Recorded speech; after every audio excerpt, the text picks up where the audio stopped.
What's up, you guys? Eric with OzoneTCG here. Today we're taking a look at some staple cards you guys will need for your Spright decks and for your Tearlament decks post Power of the Elements. This is July 22nd, 2022. We're going to take a look at the market prices for each of these cards. Starting off, of course, with some of the Spright cards. We're going to just kind of bounce around, take a look at everything. Not a consistent or coherent pattern. We're just taking a look at what comes to mind. So we're going to start off with our favorite frog, Swap Frog. Looks like the commons and ultras are pretty close in price. Let's go ahead and take a look at the common first and see which one. So let's see, a light play, Spanish, unlimited. Alright, I probably wouldn't take this if it were me. I'd rather just have the English version of this card specifically.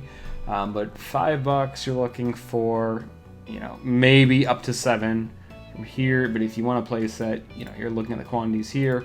Not too bad, honestly. This card has just been insane in past formats, specifically I think 2011 or 2010, something like that. Previously, we saw this last played in 2016 in Paleozoic Frog, and now it's just busted in Spright.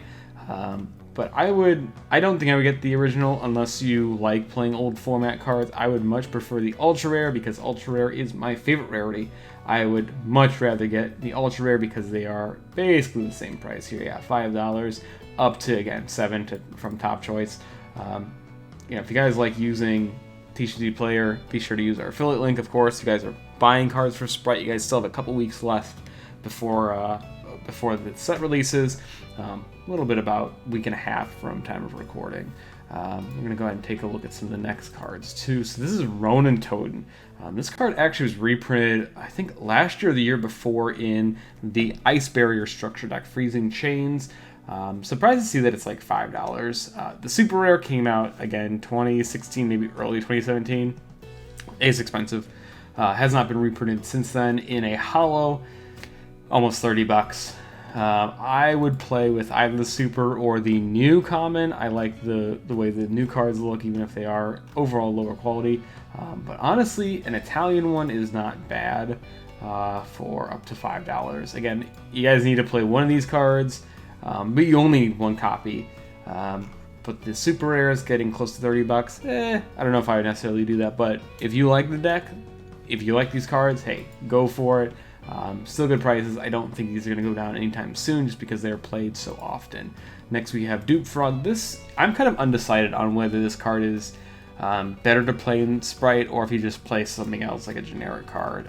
The battle protection is nice because your opponent can only target it for attacks, but it just kind of sucks if you get Dark Ruler no more. They still have to get over it, but it doesn't get its effect if you link it off or fusion with it, anything like that. It's okay, so I just think it's like okay at best. Ronan Toaden deserves a $5 price tag. I don't even think the commons are worth as much, but I guess we'll see how the format turns out. But you know, you're looking probably $20 to $25. Yeah, because this guy has $19 ones, and you only need one at the very least. But it's cool that there are foreign ones in the North American market, specifically in the U.S. Oh, and from our friends at Cardinal Gaming, shout out to them. I love Cardinal Gaming. I love Mason from there. I'm glad to see that that they're on there already. Next card, Deepsea Diva. Yeah, so if you want to get holos, I'm not going to say it's too late because it's never too late to pick up cards. You just have to pay a slight premium for them. I don't care for the Duelist Saga. Ultra rares, they're like okay, a cool little experiment. I just prefer regular ultras more, so I'd probably play the supers if I could get on, you know, if I get the OTS ones or the Turbo Pack ones, not necessarily the Dual Saga ones. The super rares are also cheaper, at least from the OTS Tournament Pack 13, but these are pretty close to what what they've been selling them for. So like 15, that's pretty much the average. I could see these going up just a little bit because of Fibrax still being legal.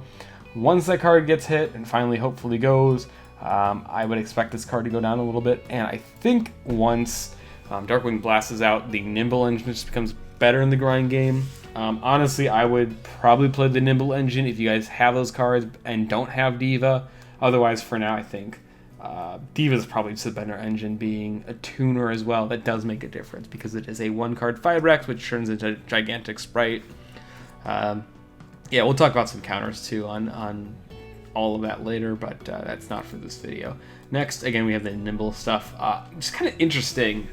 This card's really good, actually, with the Sprite Sprin. So Sprin, the Iron Dash Dragon, turns into a Sprite because of Kit in the lore. If it's Link summoned, it can send a level 2 monster from your deck to the graveyard. You get Nimble Angler, and the Nimble Angler special summons 2 or up to 2 Nimble Beavers. Nimble Beaver on normal can special summon a level 3 or lower Nimble monster from your, I believe it's deck or graveyard. So it just replaces itself every single time you draw, add it back off. Totally awesome. You're always in there. It's really good for the grind game. Again, I think this card's going to overall be better in the long term than Deepsea Diva. But for right now, because we don't have Sprint in the game, Deepsea Diva is probably better, or until how it gets banned. Just a good card to consider if you guys want to play Sprite post Darkwing Blast. You'll probably want to have 3 copies of these cards. It's definitely a 3 of. Again, it can special summon itself, a copy of itself from the deck, or Nimble Angler if you are so inclined to do so. Really cool card, and again, we'll probably see it played in current format Sprite once Power of the Elements is out. But overall, I think Diva is just better for right now. And then, of course, we have Totally Awesome. One of my favorite cards ever printed. Probably top 5, maybe even top 3. The fact that the maximum golds ever went past like $5 is just insane to me. Set's almost 2 years old at this point, but the fact that it's just a rare, and you can just buy a set and maybe pull one, kind of insane. And then the fact that the secret rares were almost as much as they were on release in Invasion Vengeance, so they were about 60, maybe 55, even as low as 50 on release. The fact that they're almost back at that price 6 years later, kind of insane. Again, I just can't get over the fact that it's a rare that's almost $27. That does not happen often. That is extremely rare. I think the closest maybe instance we've had of it is Hayari, Bururu, the Wind Ignister, which is like $10 because it hasn't been reprinted since Ignition Assault. Otherwise, other than that, the closest thing I can even think of is Madolche Mageline, a super rare from 2013 or 2014. It was like $20, $25 because it had never been reprinted until it got the ultra rare printing. That is the closest thing I can think of to this scenario. Even that's not a very good correlation. It's just insane that there's a almost $27 rare in this game right now from a widely open set. If you guys need it though, pick it up now. I just don't see it going down unless there's a reprint, and there are no real reprint sets until at least November or maybe October. I just don't see it going down at any point soon, but you need it for Sprites. You just need to play it. At least one. I don't think you necessarily need 2, but just get your one for right now. Now we're just going to take a look at the Therion cards. Again, Irregular is an Ultra in this set, so it is the only Ultra main deck Therion monster. Kind of interesting, but kind of everything is just settled with Dimension Force. I mean, Regulus was like $80 for a little bit, because it was the best card in Dimension Force. Now it's like half that price. Again, the Ultras, I can already see that it's, things have just stabilized. Lily Borea being $8, kind of weird. This is the best Therion card in my opinion, besides like Regulus, but I would much rather play multiples of Lily because it searches, 4 other cards, including the field spell. Yeah, interesting to see. Next we have Cat Shark. This card has been played maybe once in Paleozoic. Otherwise, it's just never been relevant. It is now $17 because Sprite plays it, because you can make a 6400 attack, gigantic Sprite. It truly becomes gigantic, and it can at the Arrival Cybers. So that is one of the reasons. I wouldn't say necessarily the number one reason, but it is a factor in its price. And Sprite does just play it, and it can't be destroyed for battle. It is a pretty cool card. It's okay at best. If you play Atlantean Heavy Infantry, turns into like a fake Dryden, which I think is cool. It's a neat little interaction, but yeah, you do need this for Sprite, at least to get over big threats that can't be outed by, say, card effects. This may be reprinted later on, I'm not sure. I think it's an anime card, but I'm not positive. So we may see it reprinted in Crystal's Revenge. That tends to be where they have some reprints there. Maybe we'll see Totally Awesome in there. I don't think so, but there's always a chance. Or something in Tins, they may do something different, because they're doing something different this year, having reprints like El Shadal Winda and Droplet as a reprint. And then next we have Shadow Specters, number 65, Gin Buster. You can detach, I think it's 2 materials. Let's go ahead and see. Yeah, 2 level 2 darks, so you make it off of like Jet and Blue during either player's turn. So as a quick effect, when an effective opponent's monster is activated, whether it be on the hand, field, banish, graveyard, anything like that, detach 2 materials from this card, negate the activation. If you do, inflict 500 to your opponent. It is not a big card at all. This is where the Dupe Frog comes in, where it can make it so they can only attack Dupe Frog in case they want it out of by battle, but otherwise it is just anti-Nibiru. Really cool card. I do think you play this in Sprite. I think it's going to be standard moving forward. Yeah. Old card Shadow Specters was not a great set in 2014. Did have Labradorite Dragon, which was one of the most influential cards of the first half of 2014, but otherwise didn't really make a huge impact. $5 for this card is fine. I mean, again, may get reprinted, may not. Honestly, I don't think it needs to. I think this is fine to have a $5 extra deck card used in a single deck. It's fine. Cool card, though. I do think you play it later on. We'll see, though. Next up, DD Crow. You need 3 of these cards in every single deck you're playing, whether it be in the main deck or side deck. Card does enough against Sprite. It's like okay against them. It's fine versus Ronan Toaden. They don't necessarily need Ronan Toaden to play the game, though. Unless they're going for the Toad play. Different story. But it's like okay. You guys will see later on once you guys play the decks. I've been testing this format a lot. It's fine. But the real reason is anti-tier. Tier monsters, if they're sent from if they're sent to the graveyard by a card effect, you can fusion summon any fusion monster using itself and another card that's in your hand, field, or in graveyard. You shuffle them to the bottom of the deck, including itself. However, if you banish them, for example with Call by the Grave or DD Crow, they will not resolve. They will not resolve properly. So say you use, I don't know, one of their effects, Chain DD Crow, cool, now they don't fusion summon at all.